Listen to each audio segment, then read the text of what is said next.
So you want to play an offensive supporter that provides very good DPS while also being the most flexible offensive supporter in my opinion in Guild Wars 2 PvE. Yes, you heard that right. This build is for you then. Chronomancer can provide alacrity or quickness as an offensive supporter while providing amazing CC or having amazing wound removal or having both, as well as good utility by reflex, cleanses, stability, everything in one kit. This build is amazing. As always, special shout out to all my supporters that help me keep the lights on, and now without much further ado, let's jump straight in. All the credits for this build to Snowcrows, link to their website is in the description. I just want to promote this amazing build and explain every single detail so that you can perform very well on it as well. Let's start with the gear. For the gear, this got changed with the recent balance patch. It's now very straightforward. You go for full Berserker gear. That's it. Full Berserker. The only exception would be one legging piece should be Assassin. So the leggings piece here should be Assassin. Everything else goes for full Berserker. For your rune, you want to go with Rune of the Dragon Hunter. And for your infusions, if you can afford them, you would go for full power infusions.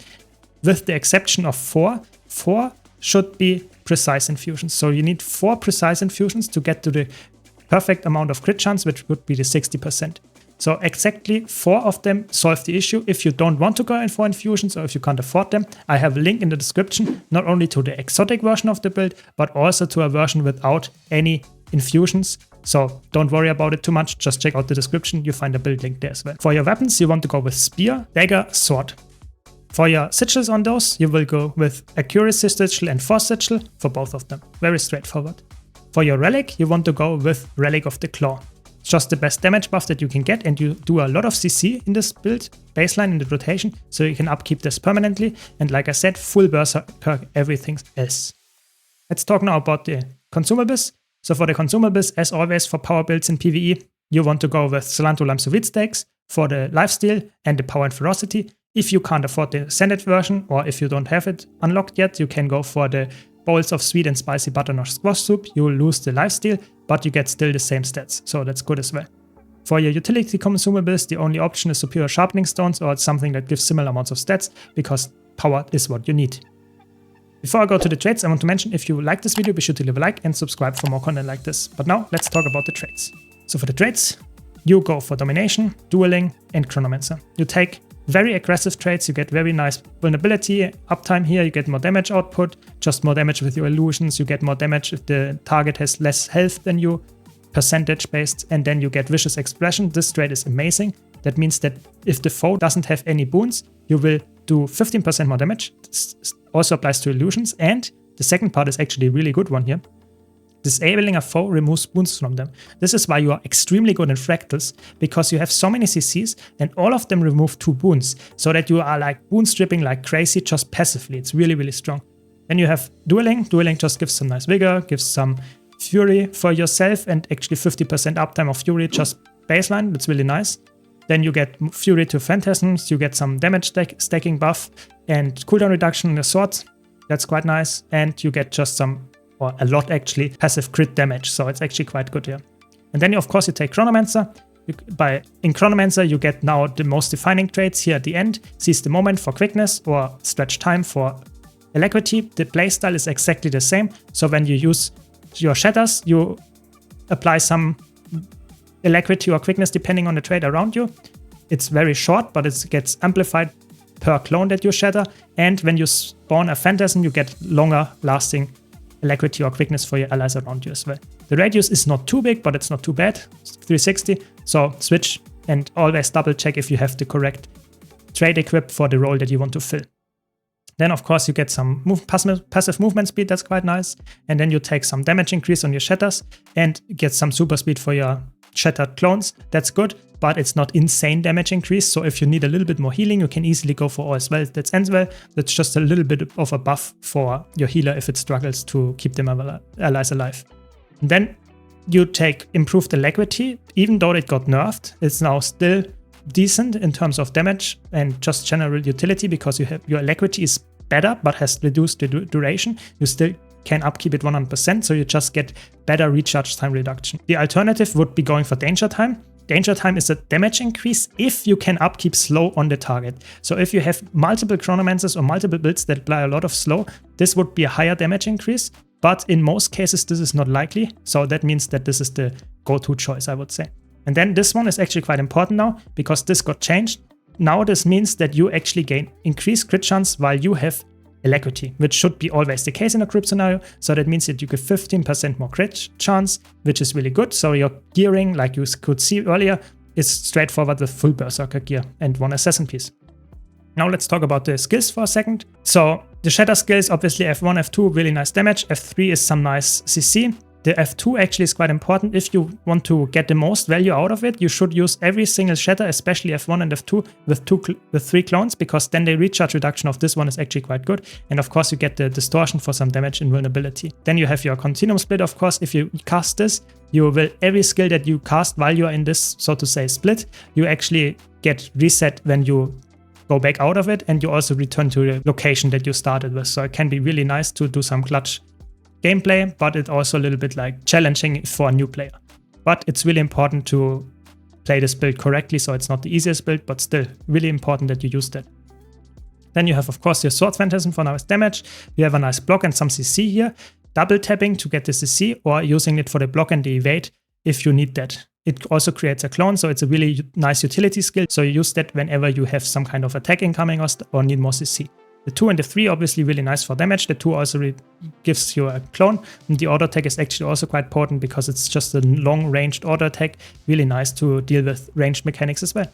On your spear, you get a nice auto attack and you get some nice damage skill on the 3 skill that can also be used as an evade and a contact lens and some heal, but mostly use it for damage in rotation. And then you have your 2 skill, which is the bread and butter of this build. So you use this skill to deal some damage. The outer edge of this ring that you create will actually critical hit guaranteed. That's not that crazy, but it will grant you a clarity buff when you actually hit and target with that. And that means that your next spear skill, that is not the auto attack, will be empowered. So you will either empower the 4 skill to create 2 phantasms instead of 1, which both deal a lot of damage, and remove boons, so it's really nice. And of course, because of that, you will also apply alacrity or quickness around you. And then you could also empower the Mental Collapse to get some nice CC, which procs the Claw Relic. Both of it is used in the rotation, which is also nice because this one is a blast finisher and is resetting your 2 skills so you can cast again. So that is really, really important to know. Does of course a lot of damage as well. For your healing skill, you always want to go with Signet of Ether for the most amount of just utility because it will reset your illusions. So your 4 skill here and on your sword, the 5 skill. It will reset it by 100%. Really, really potent. You want to use that all the time. Then you have Well of Senility and Well of Calamity for most amount of damage, whereas this one is also nice boon removal and daze, and therefore procs the Claw Relic. So that's the important part here, where this one is more on damage.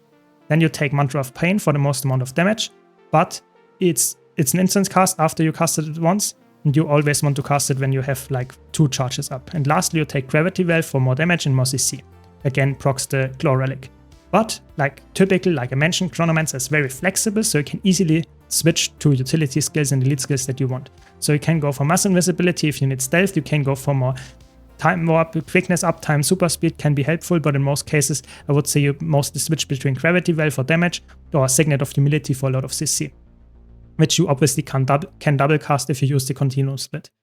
For utility skills, there are so many, I probably can't even cover all of them. So you can use Signet of Illusions for more shatters, you can use Mantra of Dissolve for cleanses, you can use Mantra of Concentration for stability, you can use Mantra of Distraction for some instant cast CC, you can use Blink for teleporting, Arcane Theory for Contact Lens and wound removal, you can use Mimic to cast utility skills 2 times, you can use of course Portal, you can use Feedback for reflecting, and you can use of course the Well of Precognition for some stability, and you can use Null Field, you can even use Phantasmal Disenchanter if you need more damage and more boon removal. So everything works here. You can even go for mirror images if you need some stun break and some nice clone generation. There are so many options, like almost all skills can be good. For example, Well of Action can be good if you're lacking Might and Fury uptime.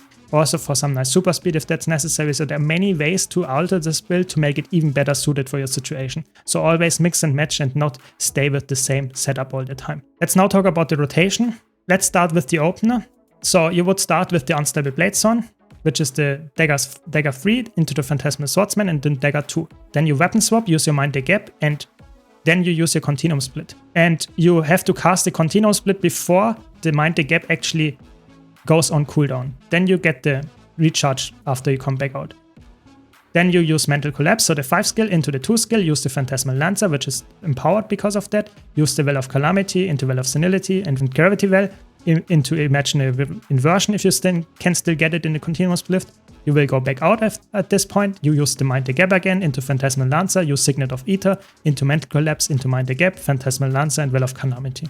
And then you weapon swap and are in your loop, and you follow the loop after that. The concept is quite easy. You always want to cast the Phantasmal Swordsman when you come to Dagger Sword, and then use the priority of Blade Call, Phantasmal Swordsman, Signet of Ether, and Unstable Blade Song. This is the priority on Dagger Sword. And when the weapon swap comes up cooldown, you casted the Blade Call, the 2 skill on the dagger, at least 4 times. You can swap to a Spear, and on Spear you always want to cast the Phantasmal Lancer with Clarity. That means that you have to cast the Mind the Gap first if you not carry over the Clarity buff from leaving the Spear rotation.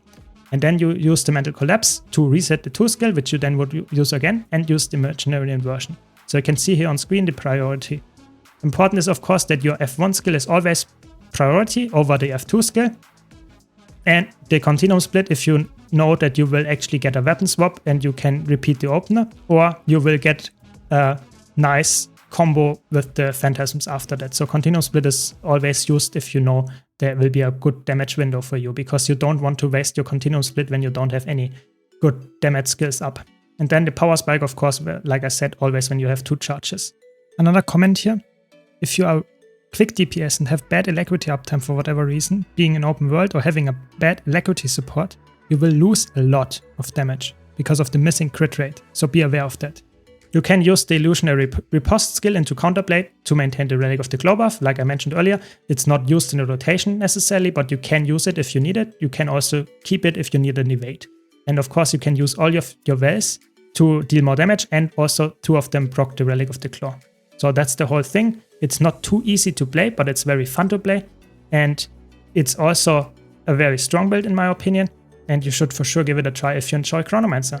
So I hope you enjoyed this video. If you did, be sure to leave a like and subscribe for more content like this. Big credits for the build to Snowcrows. If you want to see a written guide, be sure to check out their amazing website. Thanks a lot for watching. Thanks to all my supporters again, and I hope to see you all in the next video.